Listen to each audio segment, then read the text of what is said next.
Kia's Forte has long been an excellent value in this segment, but there have been a number of things that the Forte was not. It was not terribly fuel efficient, and it wasn't necessarily the most refined entry. However, a lot of that has changed for 2019 because this now has the refinement that you'd expect out of a mainline brand in America, and we have absolutely excellent fuel economy, which has never really been Kia's Forte. Although the Forte is designed to compete with the Corolla and the Civic and the Elantra, they decided to style this a little bit more like their sporty four-door fastback, the Stinger. From some angles, the result is a little bit like little brother wearing big brother's clothes, but I think overall the design is attractive. We have the signature grille right up here that was seen in other Kia products before. If you get the optional GT trim, then each of these little triangles actually becomes red. It kind of looks like the car is sticking out about 100 tongues right at you. These are the optional LED headlamps with these distinctive daytime running lamp elements in them. We have turn signals down below, not inside that same element, and then fog lamps even below that. In the center of the lower grille, we do have a radar sensor because, as we saw in the last generation Forte, we still have that feature available in this particular model. Although it's not quite as unique as it was back when the Forte first launched that feature, because now most of the competition does have that feature either standard or available. When it comes to active safety, Kia isn't being quite as aggressive as some of the Japanese entries. So we don't find radar adaptive cruise control standard, but we do get collision warning and autonomous braking along with lane keeping assistance on all trims of the Forte. As you work your way on up the trim ladder, we do get those features, however, in the Forte still. Radar adaptive cruise control, pedestrian detection, expanded auto braking, blind spot monitoring, rear crosstalk detection, auto high beams, etc. Those are all available. They're just not on that base model. At 182.7 inches long, the Forte is right in the thick of things for the compact car segment. This is not setting any new benchmarks in terms of its overall size. This slots pretty evenly right between the smaller Kia Niro and the larger Kia Optima. But the overall profile on the side is a little bit different than the larger Optima. You can definitely see that Kia was trying to go for a sportier, more dynamic side profile. Kia tells us that that's because this is one of the models in the Kia lineup that attracts the most first-time car buyers, and they were definitely looking to style this in a more exciting fashion for those first-time shoppers. The only downside to this overall style, as we see in a lot of sedans in America these days, is that this overall fastback styling back here, or coupe-like styling, whatever you want to call it, definitely has a negative impact on rear seat headroom. So even though this does have some of the best headroom in the segment, it's not as good as it was years ago in the compact car segment. Out back, you'll immediately notice these very distinctive tail lamp modules, and the next thing you'll notice is that the turn signals are for some reason down here lower on the bumper. This is something that Kia is starting to do with more and more of their vehicles, separating elements that, in my head, really ought to be together. For instance, in the new Kia Soul for 2020, the headlamps and the daytime running lamps are actually divorced on the front of the vehicle. This is also what we see going on in something like the Hyundai Kona. If you're wondering where the backup lights are, those are down here right with those turn signals as well. The overall styling definitely has a sportier feel than the previous generation Forte. At first glance, things look identical under the hood. We still have a 2-liter 4-cylinder naturally aspirated engine in the base model. But this has been tweaked for 2019. It runs on the Atkinson cycle to help improve overall fuel economy, but more importantly than that is the transmission. Now, base trims still get a 6-speed manual if you want, but the one you're really going to be interested in is actually their new continuously variable transmission, because that's going to give you the best fuel economy and actually one of the best fuel economy ratings in real-world driving in this entire segment. That's thanks to an all-new CVT design that was developed in-house by Kia and, of course, their sister company, Hyundai. This has a pretty broad ratio spread, which is the distance between its lowest effective ratio and its highest effective ratio. It is definitely broader than what we see in the new Honda CVTs, but not quite as broad as what we see in the upcoming 2020 Corolla. Fuel economy comes in at 31 miles per gallon combined if you get the 6-speed manual, but 35 miles per gallon combined if you get the CVT. And we have easily been beating that over the week of driving in this vehicle, even though our daily commute goes up and over a 2,200-foot mountain pass. If you want a little bit more power and a little bit less fuel economy, you can get a 1.6-liter turbo that's been borrowed out of the larger Optima Eco. That produces 201 horsepower and 195 pound-feet of torque under this hood, and it's mated only to a 7-speed DCT. We don't have exact fuel economy numbers for that just yet because it's not on sale, but it will be available very shortly, and it's probably going to get right around 29 miles per gallon. Expect the same basic fuel economy as in the related Hyundai Elantra Sport. I'm going to give front seat comfort overall 8 out of 10 points. I found the seat design itself to be quite comfortable. This particular model has a multi-way adjustable power driver's seat with a two-way adjustable lumbar support. This seat is both heated and ventilated, and we have a steering column with a decent range of motion for both tilt and telescope. But it's worth noting that because of the overall profile of the new Forte, headroom is actually a little bit limited if you get the optional moonroof. So sitting with this seat bottom cushion all the way down on the floor, and in a driving position that I would find very comfortable, if I lean back in the seat, my hair is definitely brushing the ceiling, and I really only have about half an inch of headroom left. So if you're a taller person, you should know that the Forte may be just a little bit too compact up front, especially versus the last generation, which seemed to be a little bit more generous up front. Now, if you like sitting in a more reclined position while driving, then it may not be too much of a problem. Hopping into the back, we find a relatively similar amount of headroom up front. It is a little bit lower because of the overall shape. And of course, this door opening means that when I'm looking out the window, I'm actually staring sort of at the door jamb rather than out the window itself because of, again, of the overall profile. Behind the front seat, I have about an inch of legroom left, which is pretty typical in this compact sedan segment.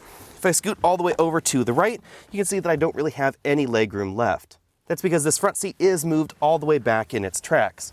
Rear seat passengers get a padded center armrest with 2 cup holders, and the rear seats fold in a 60/40 fashion. They're completely flat, but they're not flat with the cargo area in the back. That's because that trunk is pretty deep, as we're going to see in a moment. In addition to being on the deep side for this segment, the cargo area is also large at 15.3 cubic feet. That means that this is one of the few trunks in this segment where you can actually put a 22-inch roller bag upright in this position and still close the trunk. And you could probably about 2 of them across the rear. Now, this is not quite as deep and not quite as square as what we see in the Nissan Sentra, but overall it is definitely larger than the competition, and you could easily put more luggage right back there into the rear. The overall dimensions on the inside from wheel well to wheel well and top to bottom are also very, very square, as I said before. In all trims except the base model, we do find a temporary spare tire underneath the cargo area load floor, and as you can see, there's definitely enough room down here to actually put a full-size spare tire if you wanted to buy one yourself aftermarket. On the inside, we find a pretty standard-sized moonroof in the trim that we're looking at here. It's worth noting that for some reason, Kia has recently decided to abandon the panoramic moonroofs that they've really become known for over the years, so we don't see those in many of the new 2019 or 2020 models. For instance, this vehicle, the new Kia Soul, or even the Kia Niro. We have height-adjustable shoulder belts for the driver and front passenger, and 2-way adjustable headrests. This particular model has the optional leather upholstery. The seat bottom and back cushion have perforated sections in the middle because these seats are both heated and ventilated. The Forte was actually one of the first vehicles in the segment to receive seat ventilation. The front doors are a combination of hard and soft touch plastics, just as you'd expect in the compact segment. You'll find those harder plastics down there towards the bottom of the door, right there around that bottle holder. A nice touch is this stitched insert in the middle of the door panel right there above the armrest that helps dress up the cabin a little bit. The interior styling also pays homage to the larger and more expensive Stinger. We find those round air vents on the outside of the dashboard, overall dashboard styling that definitely mimics what's going on in that more expensive model, and then a touchscreen infotainment system that's mounted on the dashboard sort of like a tablet computer. I know that some of you dislike this look, but I actually have to say I don't mind it, and it does help debulk the dashboard and keep the screen a little bit higher in your view. Be sure and let me know what you think about this overall design down there in the comment section below, especially if you have a really strong opinion one way or the other. The infotainment system features Apple CarPlay and Android Auto integration. We can access the Kia menus via either that Kia option right there or any of these direct access buttons across the bottom. Now, the radio interface will take us over to either the Sirius XM or the FM or AM radio interface, whatever was last playing. Media will take us back over to that Apple CarPlay interface. We have track up, down. Map hits us over to the factory navigation interface if you have that particular option. And then, of course, there's a setup option down there at the very back. We do have a physical tune knob and, of course, a physical volume and power knob as well. Below the infotainment screen, we find 2 large air vents, engine start-stop button, the controls for the available dual-zone automatic climate control. We also have a Qi wireless charging mat. You can see I have an iPhone Max on there right now. We then have a storage cubby below. This is also where we find the USB input that interfaces with that infotainment system. If I move the shifter out of the way, we also have a 12-volt power charge port and then a USB charge port right next to it. The shifter is a pretty traditional console design. Drive is all the way back there. Sport mode over to the left. We then push away from the driver for gear up, pull towards the driver for gear down. On either side of that, we have the controls for the heated and ventilated seats, and then a button for the drive mode, Sport, Smart, and Normal. The Stinger theme continues over to the key for the remote keyless entry system, where we have a lock button right there on the end and the rest of the buttons on the side. It is a little bit different than the Stinger's key, but definitely very, very similar. In the center console between the seats, we have 2 large cup holders and an actual handbrake. Also between the front seats, we find a padded center armrest that opens to reveal a moderately sized storage cubby with a USB charge port inside. The instrument cluster is a very familiar Kia design with white numbers on black faces. We have a tachometer on the left, speedometer on the right, and then a color multifunction display in the middle. This display gives us the pretty typical readouts of fuel economy, our trip computer information, turn-by-turn navigation directions, status of the vehicle's active safety systems, and of course the ability to change certain vehicle settings. So this is where Kia puts things like the way the lane safety system works, the driver attention warning system, etc. You can also change the way the interior lights work, headlamp delay, one-touch turn signal, etc. This display is where we find things like our pretty typical trip computer information. We also have a digital speedometer, turn-by-turn navigation directions, the status of the vehicle's active safety systems, tire pressure, and the ability to change certain vehicle settings. So for instance, this is where you would change the way the lane safety systems, the driver attention system, radar adaptive cruise control system work, etc. You'd also change the way the one-touch turn signal features work and the way the vehicle's welcome sound, as well as things like turning on and off the wireless charging system, the wiper and light display that pops up right here in the instrument cluster, etc. The steering wheel is a round design with a split bottom spoke and aggressive sport grips up top. It changes a little bit if you get the GT trim. On the left side of the wheel, we find volume up, down, track forward, backward, mode, voice command, and then phone buttons. Then on the right side of the wheel, we have the controls for the radar adaptive cruise control system, which is available. And then this button controls that multifunction LCD in the instrument cluster, along with this toggle right here. The first thing you'll notice out on the road is the continuously variable transmission in this model. It acts like a stepped automatic at times, it acts like a continuously variable transmission at times, pretty much the same as we see under the hood of the Toyota and the Honda competition. But a little bit more like the Honda CVT, this transmission shifts ratios much, much faster than something like the Toyota or the Nissan CVT. So when we get into a section of this road that's a little bit straighter and I floor it, we get what feels more like a traditional automatic transmission shift. And that's different than what we see in the Nissan products. This vehicle seems to go through a moment where you floor it, the vehicle revs up, and then you get the acceleration. That's a more traditional feel to a downshift. Nissan, on the other hand, prefers to just sort of continue accelerating as it's changing ratios, and it changes those ratios a little bit more gradually, so it's sort of a wah as you're starting to accelerate. It's a little bit different than what we see in this and the Honda Civic. Of course, this is not going to be quite as engaging as the older 6-speed automatic or the manual transmission, but the fuel economy is significantly improved, as we'll talk about in a bit. But before we get ahead of ourselves, let's talk about overall performance. This model went from 0 to 60 in 8.3 seconds. That is ahead of some of the slower entries in this segment like the Subaru Impreza, but definitely behind the Honda Civic with their 1.5-liter turbo. Honda's 1.5-liter turbo is a very impressive engine, and when combined with their CVT, it delivers excellent acceleration. The last time we drove one of those models, it came in at about 6.6 seconds, so you can see it's significantly faster than what we're driving right here. But if you're choosing the Civic with the naturally aspirated engine, then overall performance is probably going to be actually a little bit slower than what we see here. For some reason, people seem to prefer a transmission that actually has definite shifts. Now, on the downside, that does not give you the best overall acceleration. And this transmission will always give you those imitation shifts. It will never just hang out at a particular high RPM for maximum acceleration like we do see in some of the competition. I think that's a bit of a pity. I wish that Kia had programmed this like we see in certain Nissan products, where it will actually act like a traditional CVT and just go up there to its maximum RPM and just hang out there for best acceleration. If you do that from a complete stop. All other driving operations in those Nissan products, it will imitate an automatic transmission, but to give you that best off-the-line acceleration, it'll actually act like a traditional CVT. This transmission does not do that. In our braking tests, this particular model stopped from 60 miles an hour back to 0 in 126 feet. That's a pretty average entry for this segment. You will see a slightly shorter stopping distance in some of the Civic models, but this is basically identical to the last Toyota Corolla that we tested. Speaking of the new Corolla, the overall handling dynamics of the Forte actually remind me a great deal of that new model. And I am, of course, talking about the Corolla hatchback and, of course, the upcoming 2020 Corolla sedan, not the existing Corolla sedan that you'll find on US dealer lots. With the new Corolla, Toyota has significantly improved the overall handling ability and the overall handling feel of that model, but it does come in a very close second to the Honda Civic. The Honda Civic, I think, still has the best overall driving dynamics in this particular segment. But this new Kia, again, comes fairly close. I think it actually ties with that new Corolla. This definitely feels more engaging than the last Elantra that we drove, and we expect the new Forte GT, the more performance-oriented version of this sedan, to have that next level up. It may actually approach what we see in something like the Honda Civic Sport. The Civic just has a slightly more direct feel to it, and of course the Mazda 3 has a slightly better steering feel, but the Mazda 3 is not necessarily going to grip the road better than this. Now, we don't know what the new 2020 Mazda 3 is going to be like yet, but we will be driving that in the coming few weeks, so be sure and stay tuned for that review coming up soon. The role of the sedan overall has definitely been changing over time, and that's why a lot of sedans, including this Kia Forte, have become a little bit firmer over time. So this definitely has more of a sporty driving dynamic to it. The downside to that, of course, is that the overall ride score does take a little bit of a hit. Now, I think that this ride is overall a pretty good balance between sporty on-road driving dynamics and a plush ride. We don't feel too many of the minor imperfections on this road, but we do feel some of those larger ones coming through into the cabin. Overall, the ride quality is substantially similar to what we see in the Honda Civic. This reminds me an awful lot of that particular model. When it comes to our overall cabin noise score, this model scored 73 decibels at 50 miles an hour. Remember that our cabin noise test definitely tends to measure road noise more heavily than wind noise.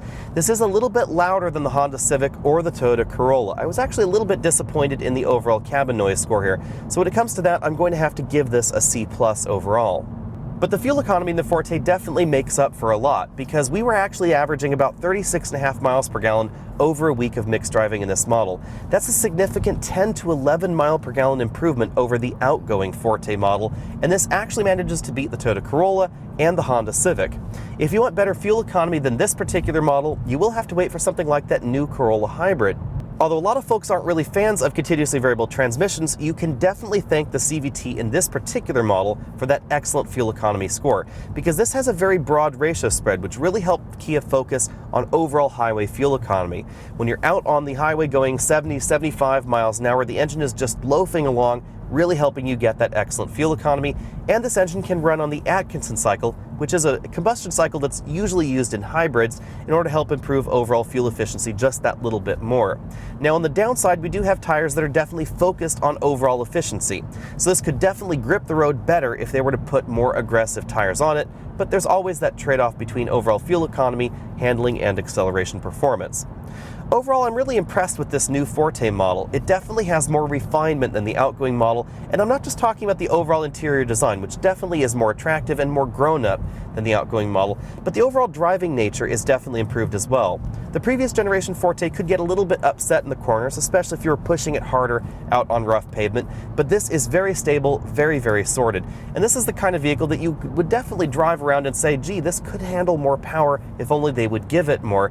And that's, of course, again, why we're seeing that new 200 horsepower trim coming very soon. Hopefully we will have a review on that in the next few months. For 2019, Kia is still pricing the Forte fairly aggressively. $17,790 buys you the base model, and that's the only one available with the 6-speed manual until you work your way on up to the 1.6-liter turbo, where it becomes available again. As we see in many of the competitors in this segment, it's obvious that Kia has really started to de-content things in order to drive that base price down as low as possible.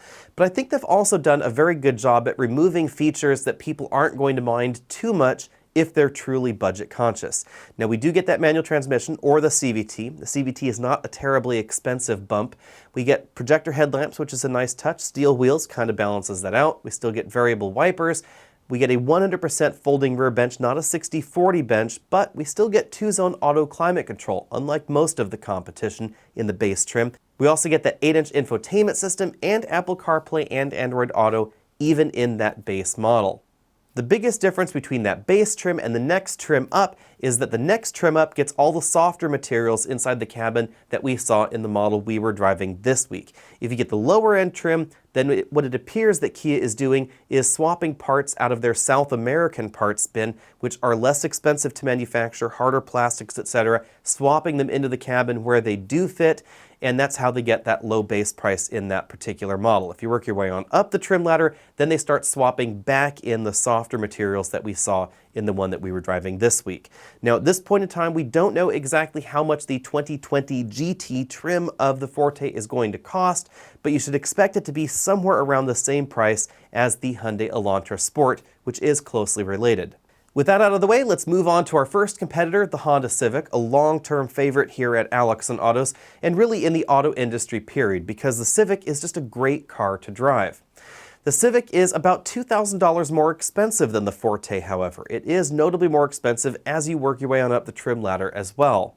Honda gives us a few features that we don't find in the base Forte, like their active safety package Honda Sensing, but then Kia gives us the basics there. They give us the autonomous braking system, and then they also give us other features that you don't find on the Honda, like the bigger infotainment system with Apple CarPlay and Android Auto, 2-zone automatic climate control, etc. The Kia also beats the Honda when it comes to fuel economy, which really is turning over a new leaf in this segment, because that's something that we haven't been able to say about the Forte in the past.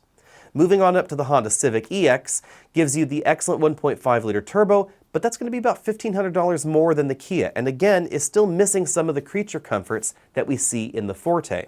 We don't know the exact pricing of the upcoming Forte GT, but expect it to be significantly less than a Civic Si. It's probably going to be priced more like the Civic Touring with the 1.5-liter turbo, but we're going to get better performance overall than that model.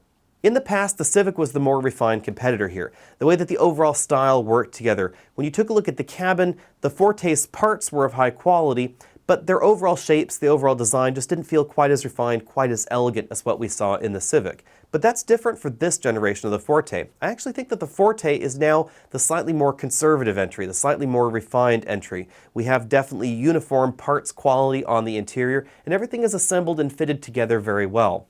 Also, the overall build quality feels very much like the Civic. The sound that the doors make when you close them, etc. Everything has a substantial feel to it that we don't find in every entry in this particular segment, but we definitely find in the Civic for sure, and now we find in the Forte as well. So the Forte really has come a long way here.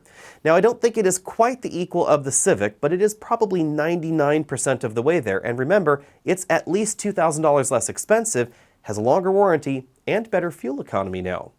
That brings us along to the Toyota Corolla, which we're going to skip over very quickly here because we have an all-new 2020 Corolla model coming, and we will have a first drive video, if not by the time you see this video, very, very soon after.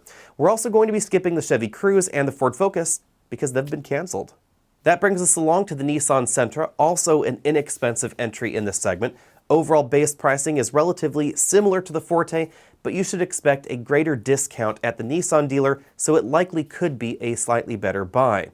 Although countering that lower price tag is a less powerful engine yielding poorer performance and an overall feel that is not quite as polished, not quite as refined, or not quite as premium as what we see in the Civic and the Forte.